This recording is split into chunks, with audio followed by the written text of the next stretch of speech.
Hello everyone, मेरे channel में आप सबका स्वागत है। मेरा नाम है मृणालिनी।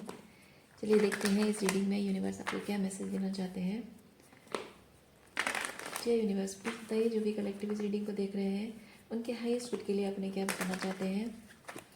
जय universe, thank you for your grace, thank you for the love, thank you for abundance, thank you for healing, thank you for transformation, thank you for guidance, thank you for clarity, thank you for validation, thank you for protection. जय universe, thank you thank you thank you. ये reading general reading है, तो जितना आपको resonate करता है उतना ही लीजिए, और जेंडर स्पेसिफिक मैसेज नहीं है, तो एनर्जी आपको जैसे रेजोनेट करती है अकॉर्डिंगली आप इस रीडिंग का जेंडर स्विच भी कर सकते हैं और रोल रिवर्स भी कर सकते हैं। चलिए देखते हैं क्या मैसेज है।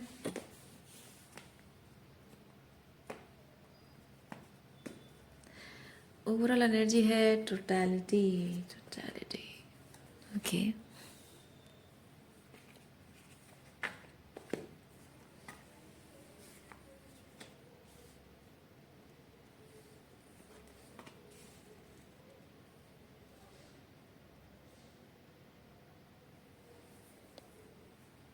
कौन सच बोल रहा है, कौन कितना सही बोल रहा है। दो लोगों के बीच जब झगड़ा हो रहा है तो दोनों में इस बात की होड़ लगी हुई है कि मैं राइट हूँ, मैं राइट हूँ, मैं सच बोल रहा हूँ, मैं सही बोल रहा हूँ। अपनी बात को अल्टीमेट ट्रूथ बताने की जिद पे दो लोग फाइट कर रहे हैं।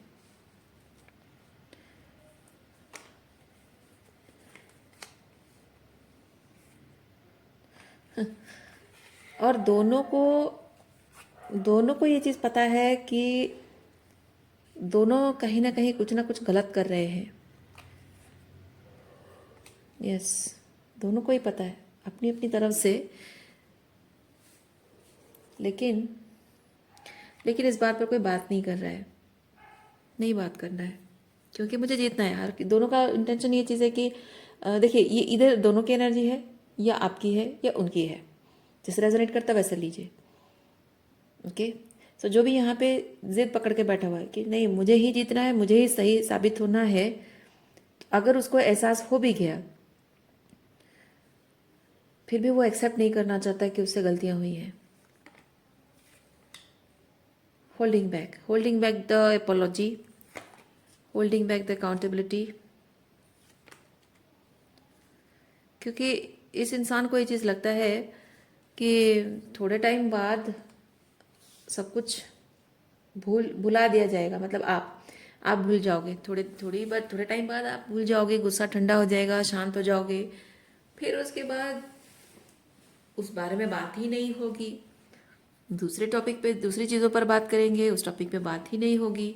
मैं अगर उस चीज़ को इग्नोर करता रहूँगा, अवॉइड करता रहूँगा, तो वो ऑटोमेटिक धीरे धीरे सब चला जाएगा। और इसी तरह से पीस क्रिएट करने का इस पर्सन का ऐसा तरीका है, मेथड उसका है।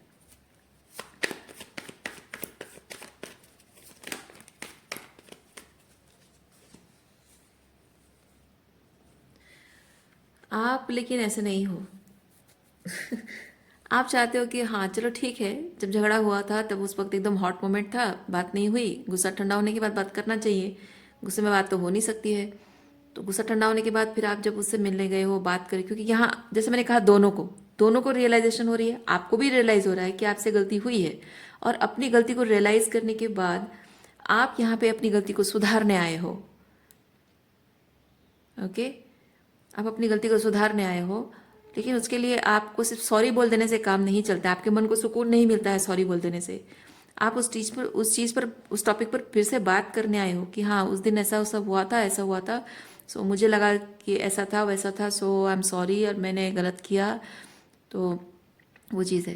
लेकिन एक चीज़ ये होता है कि आप जब एपोलॉजी इस तरह से दे रहे हो तो आप सामने वाले से भी वही उम्मीद रखोगे, पर सामने वाला अगर कहे कि हाँ थोड़ी मुझसे गलती हो, हाँ मुझसे भी थोड़ी गलती हो गई, थोड़ा सा मैंने ऐसे ऐसे कर दिया, ठीक है, लेकिन उसका जो एपोलॉजी है, मतलब आपने अकाउंटेबिलिटी ले ली, जो आपने कहा किया, आपने सिर्फ सॉरी नहीं बोला, आपने अकाउंटेबिलिटी ले ली, और उस इंसान ने सिर्फ कहा कि हाँ हाँ मैं भी थोड़ा गुस्सा हो गया था, बस बात खत्म।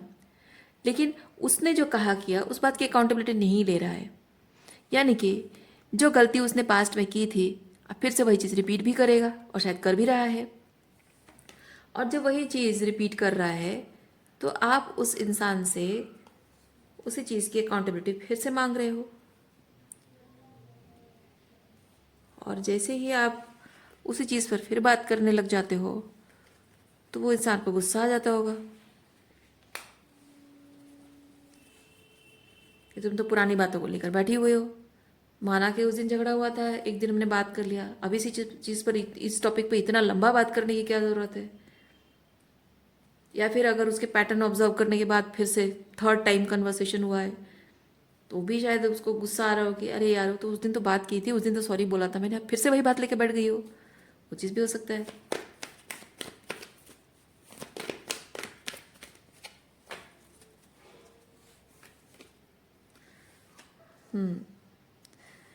और ये चीज़ रिपीटेडली होता रहा है। आप दोनों रिलेशनशिप में, जाहिर सी बात है गलतियां दोनों से होती हैं, दोनों गलतियां कर रहे हो। आप अपनी तरफ से गुस्सा जब ठंडा होता है आप अपनी गलती समझते हो, वो भी अपनी गलती समझता है। वो अपनी गलतियों की अकाउंटेबिलिटी नहीं लेता है, आप अपनी गलतियों की अकाउंटेबिलिटी लेते हो। आप उम्मीद करते हो कि वो भी अकाउंटेबिलिटी ले। आपने अपनी गलती सुधार दी तो आगे से वो आपसे नहीं होता है, लेकिन वो अपनी गलती की अकाउंटेबिलिटी नहीं ले रहा है तो वही चीज़ रिपीट कर रहा है। तो ये सिलसिला continue continue continue continue continue. तो इससे क्या हो रहा है, आप इस पर्सन से डील करते करते एग्जॉस्टेड हो क्योंकि वो अकाउंटेबिलिटी नहीं ले रहा है। वो इस बात से एग्जॉस्टेड है कि आप वही सेम चीज़ को रिकॉर्ड प्ले करते रहते हो करते रहते हो करते रहते हो। आपके साथ डील करना बड़ी अशांति की बात है, तो मुझे शांति चाहिए, ये सोच के वो आपसे दूर चला जाता है। आप एग्जॉस्टेड हो क्योंकि आपको अकाउंटेबिलिटी नहीं मिल रही है, तो आप शायद आप दूर जा रहे हो, ठीक है, आप कह रहे हो कि नहीं मुझे और नहीं डील करना है, मुझे बात नहीं करनी है, पर उसको शांति चाहिए इसीलिए वो आपसे दूर भाग रहा है। ये डिफरेंस है आप दोनों में।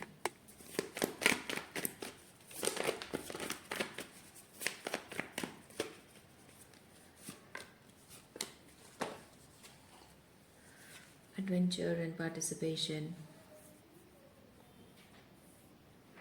आपका रिलेशनशिप इस पर्सन को बहुत बोरिंग लगता है। जब आप अकाउंटेबिलिटी मांगते हो ना, इसकी वजह से आप उसको बहुत बोरिंग लगते हो। इसीलिए ये पर्सन शायद दूसरे लोगों के साथ इन्वॉल्व होता है ताकि आप दोनों के बीच में जो प्रॉब्लम हुआ है उसका उसको हील करने के लिए, उससे उभरने के लिए, ओवरकम करने के लिए दूसरे लोगों के साथ इन्वॉल्व होता है। बेसिकली रिलेशनशिप के लिए जो उसे काम करने की ज़रूरत है उस चीज़ को समझना, उस पर काम करना, उसको अवॉइड करने के लिए है। तो जाहिर सी बात है वो दूसरे किसी लोगों के साथ जब इन्वॉल्व होता होगा या स्पेसिफिकली रोमांटिकली किसी और के साथ अगर इन्वॉल्व होता होगा तो वही चीज़ फिर से रिपीट करता होगा। मैं रिपीट करता होगा इसलिए नहीं कह रही हूँ क्योंकि आई केयर फॉर दैट पर्सन, मैं इसलिए कह रही हूँ क्योंकि मुझे लग रहा है कि वो वहाँ से थक हार कर फिर आपके पास वापस आता होगा।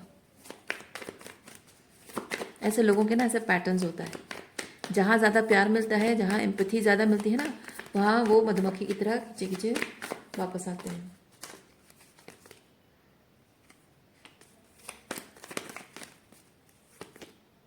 देखिए, जब भी वो दूसरों के साथ रिलेशनशिप फिर पेनफुल हो जाता है ना, वो भाग कर फिर आपके पास आता है। क्या कहा था मैंने?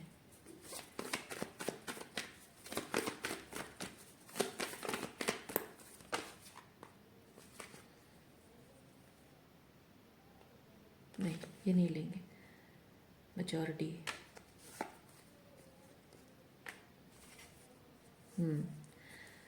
लेकिन हो सकता है कि ऐसा एक आध बार हुआ हो या बहुत बार हुआ हो। बात ये नहीं है कि कितनी बार ये चीज़ रिपीट हुआ है, मतलब उसका आपके पास वापस आना। लेकिन अब मैं देख रही हूँ आपकी एनर्जी है कि अब आप जान गए हैं कि ये पर्सन जो पैटर्न्स लेके घूम रहा है, ये पैटर्न उसको भी तकलीफ दे रहा है और आपको भी तकलीफ दे रहा है। अब उसका तकलीफ वो जाने, पर मुझे, एक सेकेंड, मुझे अब उसे डील नहीं करना है क्योंकि ये आपकी क्वीन ऑफ सॉर्ड्स एनर्जी है। ओके, मुझे उससे डील नहीं करना है। आपने आप ये समझदारी है, आपके अंदर समझदारी आ गई है। पहले आपको लगता था कि ये प्यार करता है और उसको अपनी गलती का एहसास हुआ है, लेकिन नहीं, अब आप समझ गए वो चीज़ को बहुत अच्छे तरीके से। और इस चीज़ से निकलने का, ये पैटर्न को समझना, तो उस चीज़ से बाहर निकलने का यहाँ पे रास्ता आपको मिल गया है। आपने अपनी पावर क्लेम कर ली है कि नहीं, बस हो गया, अब और नहीं, बात खत्म। आप कोई प्यार व्यार नहीं, प्यार है तो भी नहीं, प्यार है तो भी नहीं जताऊंगी, क्योंकि तुम डिजर्व नहीं करते हो।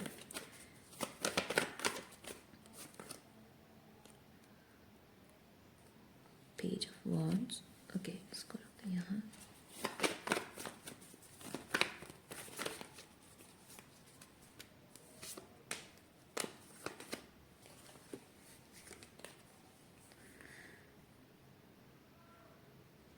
हाँ, देखिए, आप यहाँ पे एम्प्रेस एनर्जी में हो और वो यहाँ पेज ऑफ वॉन्ड्स की एनर्जी में है। ये page of wands immature energy है, इमेच्योरिटी है। जिसको जब गुस्सा आता है, बच्चों को कैसे गुस्सा आता है, टीनेजर्स को गुस्सा आने पे क्या करते हैं वो, या छोटे बच्चों को गुस्सा आने पे क्या करते हैं, एग्जैक्टली वही बिहेवियर। जब उनकी पसंद का चीज़ नहीं होता है ना, बच्चे कैसे चिढ़ते हैं, गुस्सा करते हैं, रोते हैं, चीज़ें फेंकते हैं, मुंह फुला के बैठ जाएंगे। ये वैसी एनर्जी है इस पर्सन की। और ये पर्सन सोचता है कि वो ऐसी एनर्जी में अगर रहेगा आपकी तरफ, तो वो आपको सज़ा दे रहा है, पनिश कर रहा है। पर आप ये पनिशमेंट डिजर्व नहीं करते हो, आप इम्प्रेस हो, और आप एक ऐसा इमेच्योर पर्सन भी डिजर्व नहीं करते हो, राइट।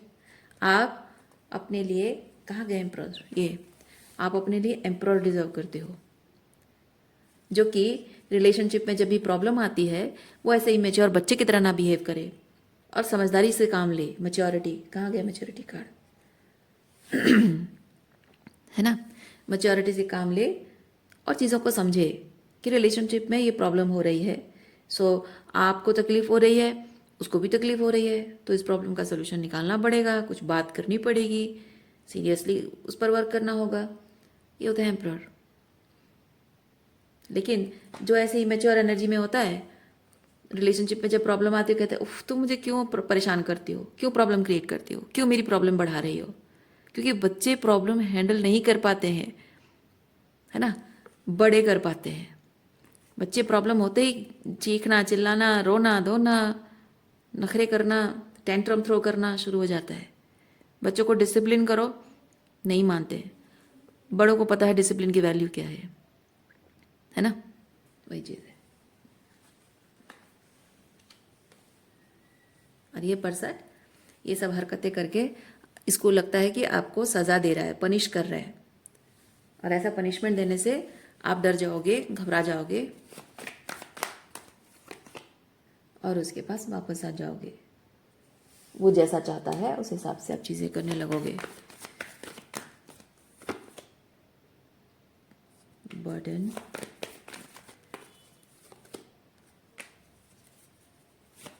यस, यही तो चाहता है ये पर्सन, कि इस पर्सन को खोने का डर आपके मन में पैदा हो जाए, कि रिलेशनशिप मेरी वजह से प्रॉब्लम हो रही है, मैंने ये सब खराब किया है, इस पर्सन को तो कोई फर्क नहीं पड़ता है, यानी कि रिलेशनशिप की जिम्मेदारी मेरे कंधों पर है, मुझे ही चीज़ें ठीक करनी होगी। और आप उसके पास वापस आ जाओगे तो सक्सेस उसको मिल जाएगी।